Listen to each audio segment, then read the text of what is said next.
नमस्कार, स्वागत है आपका खास मुलाकात में। मैं हूं अभिषेक शुक्ल। आज हमारे साथ एक ऐसी हस्ती है जो कि विपक्ष का इस वक्त एक प्रमुख चेहरा है। सरकार पर लगातार हमले करते हैं और उनकी नींद हराम किए रहते हैं। विधायक हैं, मंत्री रह चुके हैं और एक विद्वान प्रवक्ता के तौर पर, अच्छे वक्ता के तौर पर उनको जाना भी जाता है। हमारे साथ मुलाकात करने के लिए आज मौजूद हैं पूर्व मंत्री अजय चंद्राकर जी। चंद्राकर जी, बहुत बहुत स्वागत है आपका। चंद्राकर जी, बहुत लंबा राजनीतिक करियर आपका रहा है और राजनीतिक करियर के बारे में काफ़ी कुछ लोग जानते भी हैं। विधायक भी आप रहे, मंत्री भी रहे, लेकिन मैं शुरुआत करना चाहूँगा डाला दाव के अजय चंद्राकर बनने से। कैसे राजनीति में आपकी एंट्री हुई? वो मेरा निक नेम था। अब उसके कहने वाले कम बचे, लेकिन जानते हैं लोग कि इस नाम से पुकारा जाता था। और परिस्थितियां ऐसी बनी कि मैं चुनावी राजनीति में आ गया। अन्यथा मैं मुख्य रूप से संगठन का ही आदमी था, सामाजिक क्षेत्रों में काम करने वाला आदमी था। कुरुद में विविध तरह के आयोजन, विविध तरह की गतिविधियां, तो ये दिनचर्या थी। पर राजनीतिक परिस्थितियां ऐसे घटी तेजी से कि मुझे चुनावी राजनीति में आना पड़ा। तो फिर अब चुनावी राजनीति में। बैकग्राउंड आपका रहा है, आपके पिताजी भी पार्टी में थे? नहीं, मेरे पिताजी कभी नहीं थे और मेरे ब्रांच के कोई भी आदमी नहीं थे। मेरे एक दूसरे ब्रांच से मेरे चाचा जी भाजपा के मंडल अध्यक्ष हुआ करते थे। मिनी पीएससी जो बनी थी पटवा जी के समय में, उसके मेंबर हुआ करते थे। वो किसान राइस मिल के अध्यक्ष थे। इस तरह से थे। पर मेरे जो मूल ब्रांच है वो सब एकेडमिक लोगों की ब्रांच है, पॉलिटिकल लोग नहीं है। ये कह ले कि मैं सबसे कम पढ़ा लिखा आदमी हूँ, ये मान सकते हैं आप। पर एक विद्वान वक्ता के तौर पे आपको पार्टी के लोग भी मानते हैं। तो राजनीति में कौन सा ऐसी घटना हुई कि आपको टिकट मिल गई और आप सक्रिय राजनीति में आ गए? कि 93 के चुनाव हारने के बाद किसी ने दल बदल लिया, किसी की डेथ हो गई, तो एक वैक्यूम क्रिएट हो गया। तो वैक्यूम क्रिएट हो गया तो फिर उससे पहले मैं 83-84 से संगठन में ही कहा। तो फिर 98 के चुनाव में उतरने का आदेश हुआ। चलो भाई चुनाव में उतरे, उस वैक्यूम को भरना जरूरी था। तो कोई दल बदल दिया, किसी की डेथ हो गई, कुछ और हो गया। तो किसके कहने पे राजनीति पे है? कौन आपका राजनीतिक गुरु था? सही माने तो गोविंद सारंग जी जो यहाँ के संगठन मंत्री थे। मैं कहूँगा मेरे अतिरिक्त आज बीजेपी में जो भी चेहरा छत्तीसगढ़ में है, सभी प्रमुख चेहरे गोविंद सारंग जी के द्वारा लाए गए चेहरे हैं। और उनको एक कार्यकर्ताओं के गुणों की अच्छी पहचान होती थी। उसको कब, कहाँ पे, किस तरह से अवसर देना है और कैसे उनकी क्षमता का इस्तेमाल करना है, ये उनको बहुत अच्छे से पता रहता था। आपने कहा कि आप अपने परिवार में एक तरीके से सबसे कम पढ़े लिखे हैं, बाकी लोग एकेडमिक में हैं। क्या आपकी एजुकेशन है? क्योंकि हमने देखा है समय समय पर संस्कृत के श्लोक हो या फिर किसी भी किताब का रेफरेंस हो, आप बड़ी बखूबी देते हैं। मेरी शिक्षा तो पोस्ट ग्रेजुएशन है हिंदी में। मैं उसमें पीएचडी भी कर रहा था, पर बोला ना किन्हीं कारणों से उसको कर नहीं पाया। पर भाषा में प्रेम है, मैंने भाषाई सब्जेक्ट में, चाहे वो कोई भी भाषा हो, वो अपनी पहचान होती है। वो अभिव्यक्ति जो होती है वो मजबूत आती है भाषा के, लैंग्वेज के अध्ययन से। तो पोस्ट ग्रेजुएशन है। चुनाव जीतने के बाद से हम बात करें, आप मंत्री भी बने, कई मंत्री पदों पर आप रहे हैं, कई विभाग आपके पास रहे हैं, संस्कृति से लेकर पंचायत और कृषि जैसी चीज़ें भी आपने संभाली हैं। किस तरीके से आप पिछले 15 साल आप लोगों ने वहाँ पर बखूबी सरकार चलाई, उतार चढ़ाव भी देखने को मिले, लेकिन 2018 में जिस तरीके की हार हुई, क्या उसके पीछे आपको वजहें लगती हैं? देखिए, हार के बारे में हमेशा कहता हूं कि हम हारे हैं, कांग्रेस नहीं जीते। 15 साल का जो समय होता है, ऐसा लगने लगा कि साहब बहुत हो गया, जनता को भी लगने लगा बहुत हो गया। तो यहाँ विकल्प नहीं है पश्चिम बंगाल, बिहार, यूपी की तरह और या कर्नाटक की तरह या आंध्रा की तरह सीधे सीधे फाइटिंग में है, सीधी सीधी लड़ाई है। तो उसका फायदा कांग्रेस को मिल गया और कुछ नहीं है इससे ज्यादा। तो आप लोग क्यों हारे, क्या आपको लगता है? मैं बोला ना, या बहुत हो गया, जनता को भी लगने लगा कि बहुत हो गया है, अवसर दिया जाए। तो विकल्प के तौर पर कांग्रेस थे और कुछ नहीं था। लोग बोलते थे कि जो बार बार चुनाव, कम से कम 10 साल जो चुनाव जीतने में अजीत जोगी की बड़ी भूमिका रहती थी, क्योंकि उसका भी फायदा भाजपा को मिलता था। मेरे ख्याल से ये एक कयास है, अनुमान जो बोलते हैं वो है। भाजपा का जो संगठन तंत्र है प्रदेश के 23,000 बूथों तक है, सभी मंडलों तक है, और यहाँ की संगठन प्रणाली जो है मध्य प्रदेश और छत्तीसगढ़ जो अविभाजित रहा उसकी संगठन प्रणाली नीचे तक रही है। उसकी इस मॉडल को भाजपा ने पूरे देश में लागू किया, ऐसा नहीं है। वो अपने कारणों से क्या करते रहे हुए उनका सर दर्द है। बीजेपी हमेशा अपनी ताकत पर लड़ती रही और आगे भी हम अपनी ताकत पर लड़ेंगे। एक रीज़न आप लोगों ने ही ये भी कहा कि घोषणा पत्र बहुत अच्छा था कांग्रेस का, या बड़ी बड़ी बातें उसमें की गई, वादे किए गए, ये भी एक वजह थी। अभी हमारा 12 से 17 तक कार्यक्रम है इन्हीं विषयों में। मैंने कल लिखा था छत्तीसगढ़ राजधानी ठगी का अड्डा बना। मैं बोला सरकार तो महाठग है, 2.5 साल से लोगों को ठग रही। प्रदेश कांग्रेस अध्यक्ष और माननीय मुख्यमंत्री के सामने कहीं पे भी बहस हो जाए घोषणा पत्र में, तो जो इमोशनल लोग हैं उनको एक बन गई कि साहब आउटसोर्सिंग बंद होगी तो हमको रोजगार मिलेगा, या नहीं मिलेगा तो 2,500 मिलेगा, या शराबबंदी होगी तो बिमचा जैसी घटना नहीं होगी। बहुत सारे फैक्टर्स थे, लोगों को लगा कि हाँ ये कुछ बोल रहे हैं। लेकिन जब धरातल पे आए, जैसे कर्जा माफी है, अल्पकालिक कर्जा माफी की बात नहीं थी, कर्जा माफी थी। तो ये जो चीजें हैं लगी कि हो जाएगा, जो हम नहीं कर पा रहे थे किन्हीं कारणों से, पर हम नहीं कर पा रहे थे ऐसा नहीं है। हम उस सच्चाई को जानते थे कि साहब हम क्या कर सकते हैं। चलिए एक उदाहरण में प्रोसेसिंग यूनिट लगाएंगे जी, 250-200 जो भी संख्या दी है, एक भी चालू क्यों नहीं हो पाई। आप लोगों के इस अभियान को लेकर कांग्रेस की तरफ से टिप्पणी थी कि आप लोग जब जनता के बीच जाएंगे तो जनता पूछेगी कि आप लोगों ने भी बहुत से वादे किए थे पिछले 15 साल में, वो पूरे क्यों नहीं कर पाए। जो हमारे वादे थे उसमें यदि हम कहें तो जो बोनस के मामले भर रुके थे 2 साल का वो भी, और जो घोषणा पत्र थी उससे आगे जाके हमने काम किया।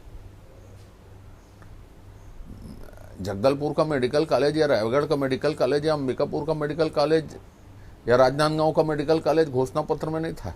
यूनिवर्सिटी बनानी है 10 ठो, ये घोषणा पत्र में नहीं था। और भी IIM IIT जो हमने किया, IIIT लाई, ये घोषणा पत्र में नहीं था। और भी बहुत सारी चीजें हैं जो घोषणा पत्र में नहीं था। पंचायती राज में जैसे हमने सुरक्षा का अधिकार दिया सबसे पहले, फिर वो आगे चल के कानून बनाया, स्किल मेरा अधिकार है या रोजगार। विकास की जब चर्चा होती है तो कांग्रेस का कहना होता है कि आप लोगों का विकास का मॉडल अलग था, इंफ्रास्ट्रक्चर या बिल्डिंग बनाने को लेकर था।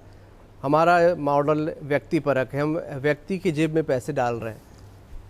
आप ये बताइए, मैंने आपको अभी अस्पताल एम्स का उदाहरण मान लो दिया, 4 मेडिकल कॉलेज का उदाहरण दिया, या 10 यूनिवर्सिटी का उदाहरण दिया, तो ये इंफ्रास्ट्रक्चर है कि सोशल इंडेक्स को दिखाता है।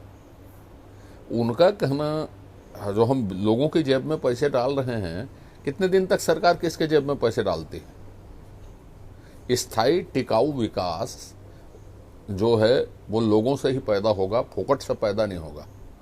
ये इस्तेमाल कर रहे हैं लोगों का। कांग्रेस सोचती है कि फ्री में बांटने से सब हो जाएगा, तो गलत सोचती है। पर ये परंपरा फ्री में देने की तो आप ही लोगों ने शुरू नहीं, हमने बोनस की बात कही थी, और उसके बाद मैंने कहा कि स्कूल, अस्पताल, यूनिवर्सिटीज, बड़ी संस्थाएं, जितनी चीजें हैं, इंफ्रास्ट्रक्चर, जल संरक्षण, ये जो चीजें हैं वो इसलिए लाई गई, या बिजली कनेक्शन देना हो किसानों को, इसलिए लाई गई कि साहब स्थायी विकास हो, टिकाऊ, सस्टेनेबल डेवलपमेंट जिसको बोलते हैं वो। कांग्रेस तो इसका अर्थ ही नहीं समझती सस्टेनेबल डेवलपमेंट होता क्या है। वो तो अभी जो है खुद का डेवलपमेंट या दिल्ली के लिए ATM का काम करना, ये उनका सस्टेनेबल डेवलपमेंट है। 2.5 साल सरकार को हो गए, 2.5 साल में ये बातें भी आई कि बीजेपी के अंदर भी क्योंकि हार हुई है, उसके बाद बहुत सी बातें उठी कि गुटबाजी है। फिर आपके प्रभारी आए और उन्होंने बहुत सी चीज़ों को संभालने की कोशिश की। 2.5 साल बाद आप क्या मानते हैं कि ये जो आरोप लगते थे गुटबाजी के, कि पार्टी के अंदर बहुत सारे गुट बन गए हैं या कार्यकर्ता नाराज हैं, इन कमियों को क्या पार्टी ने दूर कर लिया है? देखिए, भाजपा की मूल संरचना को जानने की जरूरत है। इसमें केडर कम मास बेस्ड पार्टी, हमारा आदर्श व्यक्ति नहीं रहा, कभी संगठन रहा। जो इस विचारधारा को मानते हैं वो उसमें गुटबाजी हो नहीं सकती कभी। हमारे पास हमारे केडर में हम कैसे काम कर रहे हैं उसका मूल्यांकन का एक तरीका विकसित है, कौन कैसे काम कर रहे हैं उसके मूल्यांकन का तरीका विकसित है। कांग्रेस में पार्टी नहीं है, कांग्रेस में देश नहीं है। पूरी कोशिश एक परिवार के प्रति है, पूरी एक्टिविटी उस परिवार को मजबूत करने के लिए है। उस परिवार से इतर जाके यदि आप कोई बात करते हैं तो आप या तो निकाल दिए जाएंगे, पर कतर दिए जाएंगे, या इतना मजबूर कर दिया जाएगा कि साहब आपके लिए अब इस पार्टी में जगह नहीं है, आप जाइए। जो अभी घटना घटी उत्तर प्रदेश में या उससे पहले मध्य प्रदेश में जो घटना घटी, ये उसी तरह के हैं। इसलिए गुटबाजी का तो सवाल ही पैदा नहीं होता। ठीक है, 2.5 साल गुजरने के बाद आपको क्या लगता है अगले 2.5 साल में बड़ी चुनौती आपके लिए राज्य सरकार रहेगी 2023 चुनाव में जाने को लेकर, या आपकी पार्टी के अंदर अपने आप को मजबूत करना ज़्यादा बड़ी चुनौती? साहब, हम तो पहले दिन से, जिस दिन से रिजल्ट आया उसके दूसरे दिन से ही शुरू हो जाते हैं, क्योंकि पहला साल चुनाव का था। लोकसभा के चुनाव हुए, नगर पंचायतों के, ग्राम पंचायतों के, स्थानीय संस्थाओं के, उसके बाद कोरोना आ गया।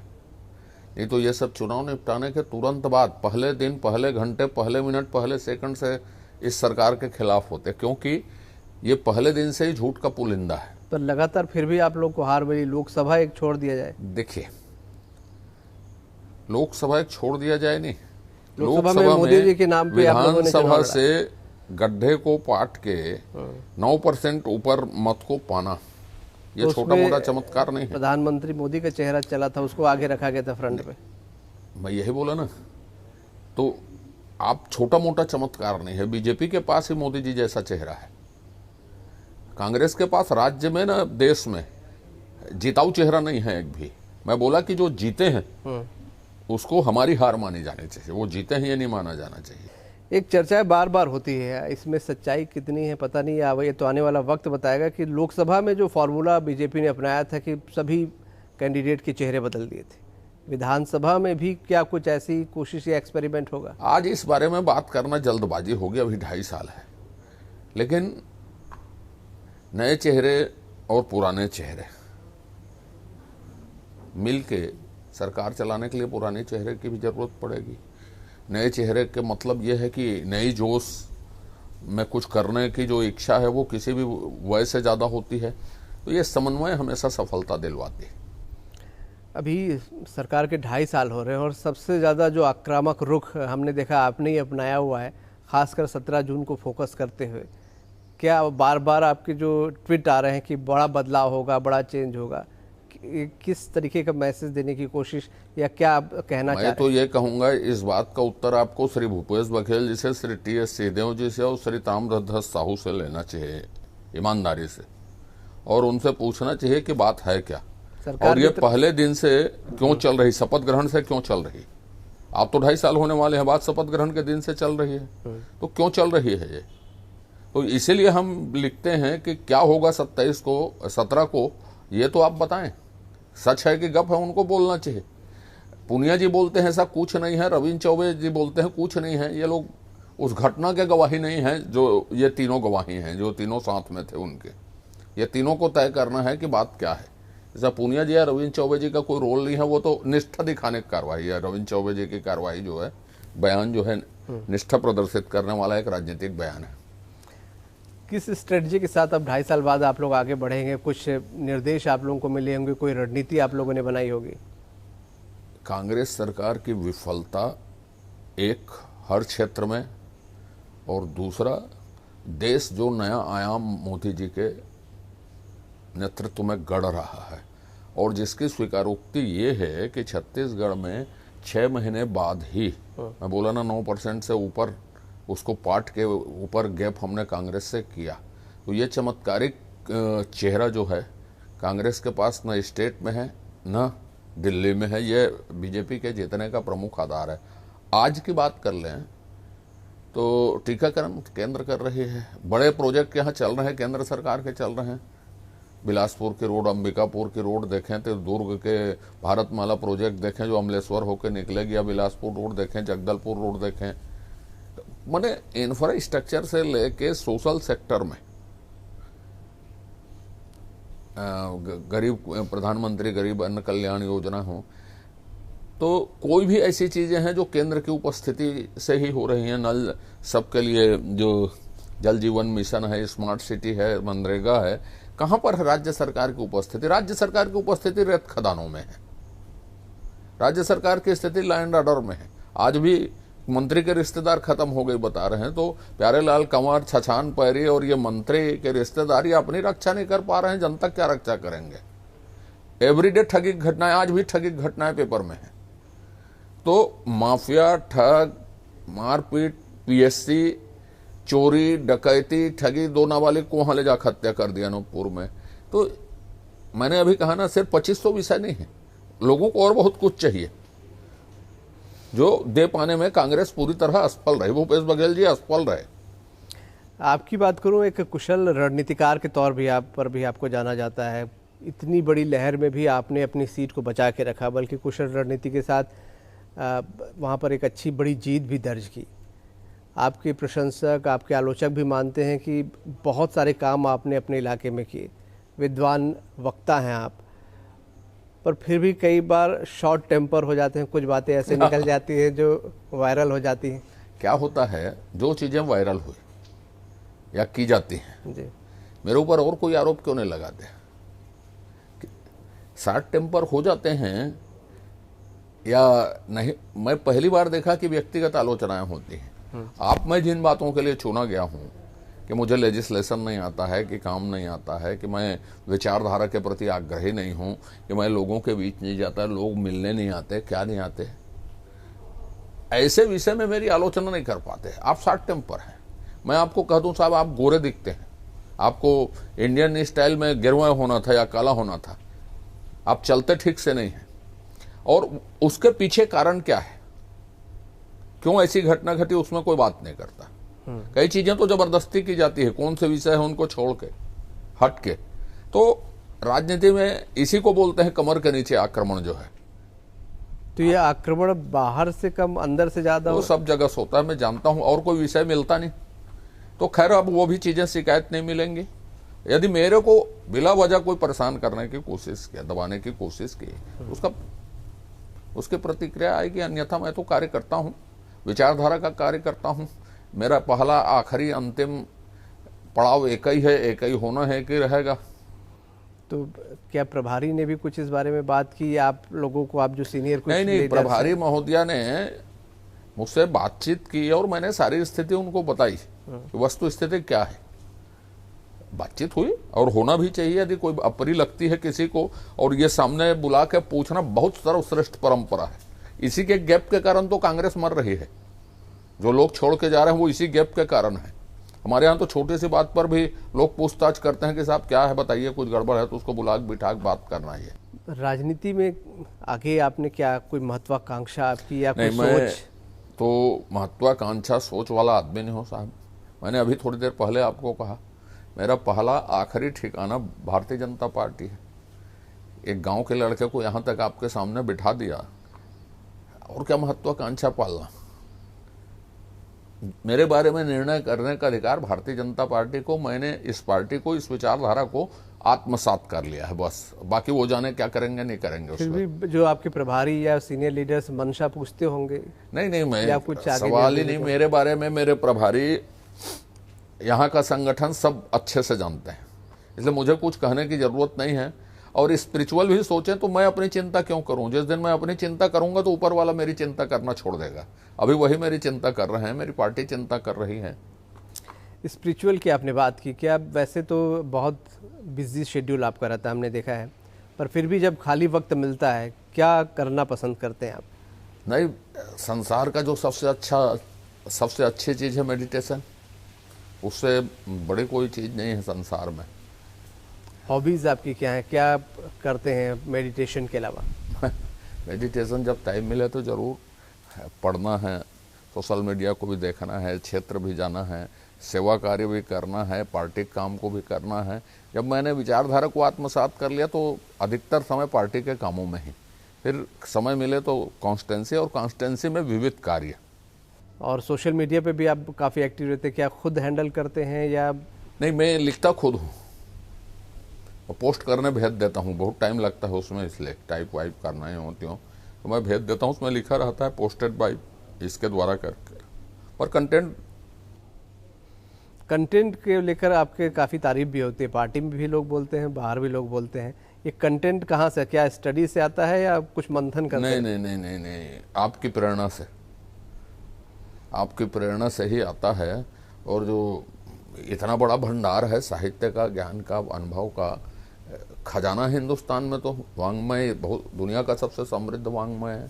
कुरुद एक छोटे से कस्बे से हमने देखा, और वहाँ जब जाते हैं तो लोग कहते भी हैं कि चंद्राकर जी ने काफ़ी कुछ वहाँ पर विकास किया है, बहुत तेज़ी से ग्रोथ भी उसने किया है।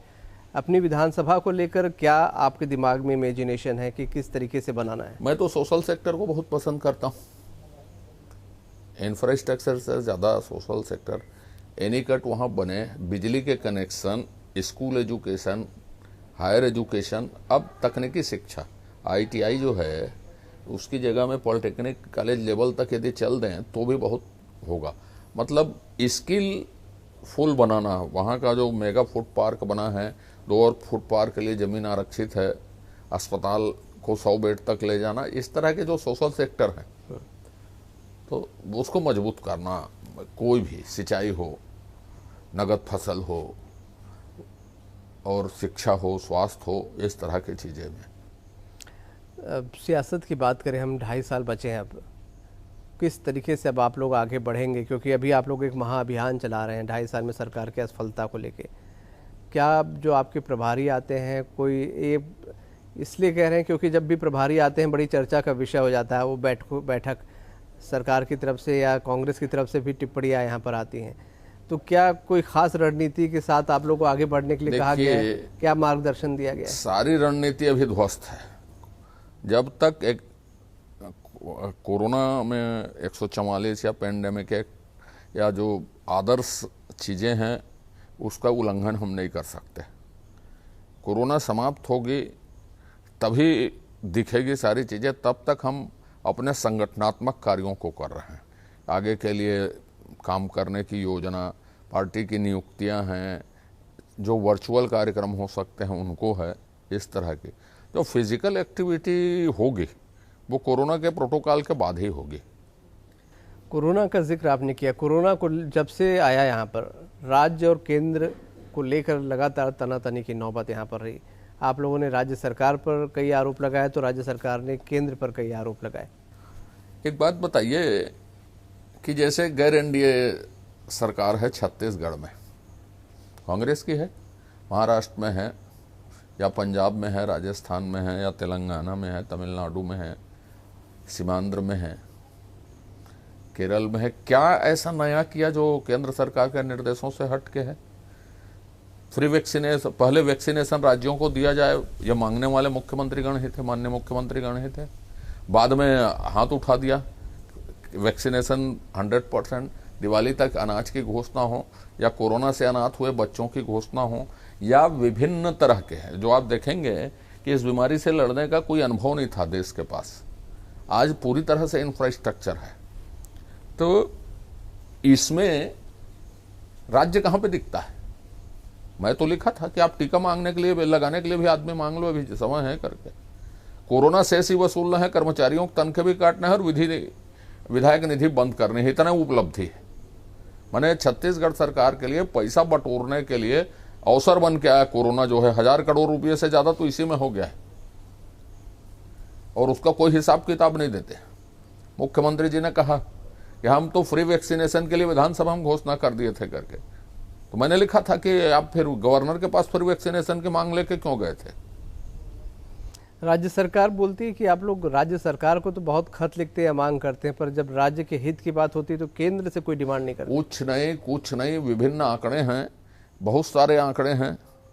समझ लो, धान खरीदी को आप जाके देखो कितने धान सड़ रहे हैं, आपकी टीम एक रवाना कीजिए, 20-21 के धान कितने सड़ गए देखिए, प्रधानमंत्री आवास के क्या हाल है वो देखिए, ग्रामीण में क्या काम चल रहे हैं। शहर में स्मार्ट सिटी से चौक पुल, चौक और तालाब के छोड़ बेसिक इंफ्रास्ट्रक्चर के जो पैसे हैं वो गायब हैं।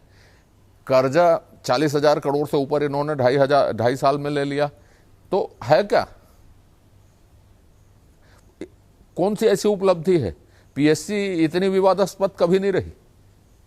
तो दिखती नहीं सरकार। मैं बोला ना थोड़ी देर पहले कि सरकार उन चीजों में दिखती है, ठगी में, आत्महत्या में, रेत में, अवैध शिकार में, जंगल कटाई में। 5,000 पेड़ इधर काट दिए तिलदा खरोरा के पास। ऐसी जो अवैधानिक कार्य हैं जिसको गैर कानूनी काम कहते हैं, वो सब सरकार के संरक्षण में हो रहे हैं ना। पोस्टिंग में, नियुक्तियों में वसूली पहली बार हो रही छत्तीसगढ़ में। ट्रांसफर उत्सव, ट्रांसफर तिहार कह लें, ट्रांसफर उद्योग कह लें, तो इस तरह की जो चीजें हैं वो पहली बार दिख रही छत्तीसगढ़ में। 2023 को लेकर तैयारी आप लोगों ने भी शुरू कर दी। आप लोगों ने कहा काउंटडाउन शुरू हो चुका है। क्या परिवर्तन हम भाजपा में देखेंगे जो 2018 की गलतियों से आप लोगों ने सीखा है? मैंने अभी कहा साहब, परिवर्तन का सवाल नहीं है। हम व्यक्ति आधारित दल नहीं है, संगठन के आधार पर काम करते हैं। जो संगठन का निर्देश होगा प्रत्येक कार्यकर्ता अपना सर्वश्रेष्ठ देगा, और उस सर्वश्रेष्ठ देने भर से कांग्रेस चल देगी, कुछ करना नहीं पड़ेगा। तो मतलब बहुत उम्मीदें आप है कि 100%, बल्कि उससे ज्यादा।